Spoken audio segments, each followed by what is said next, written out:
bashkë me Presidenten e Republikës Vjosa Osmanin, me Kryetarin e Kuvendit Dimal Bashën,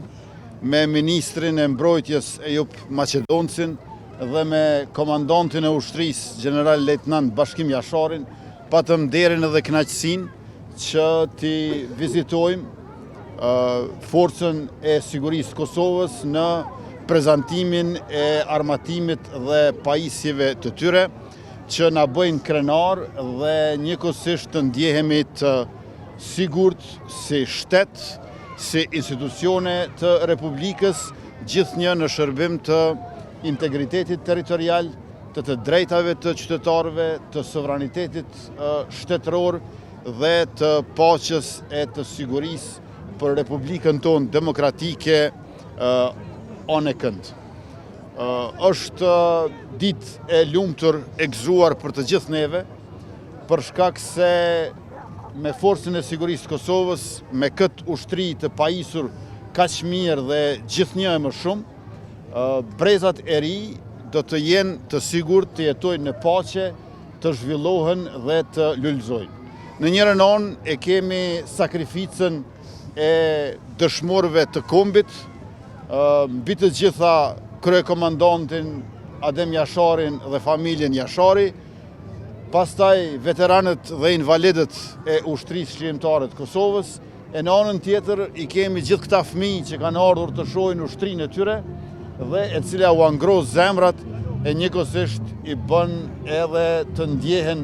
mirë për të ardhmën e tyre dhe për mbar qytetarët dhe familjet në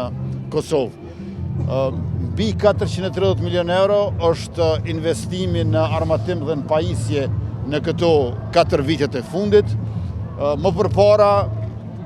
ushtria jonë ka pasur veç automatik të llojit Heckler Koch dhe revolje, që do të thotë se ka qenë më pak e pajisur edhe se vetë policia e Kosovës. Ndërkaq tani është e pajisur me teknologji moderne dhe kjo sa vije shtohet, me qenë se tashmë kemi më shumë se 2 fishim të çizmeve në tokë të ushtarëve tanë, por gjithashtu të syve në qiell,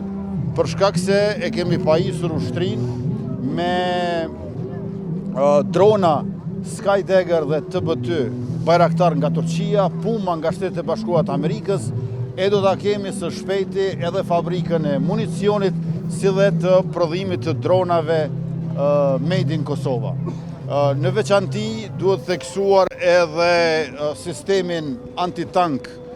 Javelin nga Shtetet e Bashkuara të Amerikës, pastaj jemi në proces që të marrim edhe helikopter Black Hawk nga Shtetet e Bashkuara të Amerikës dhe ky është momenti që duhet t'i falenderojmë aleatët tonë, NATO-n, në veçanti Shtetet e Bashkuara të Amerikës që na qëndrojnë pranë edhe në pajisje me armatim e municion, por edhe me trajnime të shumta që i përmendi edhe presidentja Vjosa. Janë 4 fishuar trajnimet jashtë vendit, është 3 fishuar buxheti për mbrojtje për siguri dhe ky është një obligim që ja kemi mbrojtjes së atdheut tonë, prandaj gëzuar të gjithëve dita e forcës 27 nëntori dhe një falënderim i veçantë për oficerët, nënoficerët, ushtarët e ushtarët tanë, të cilët edhe në ditë festave shërbejnë për sigurinë dhe mirëqenien e të gjithëve pa dallim. Urime. Faleminderit gjithëve. Faleminderit. Faleminderit shumë.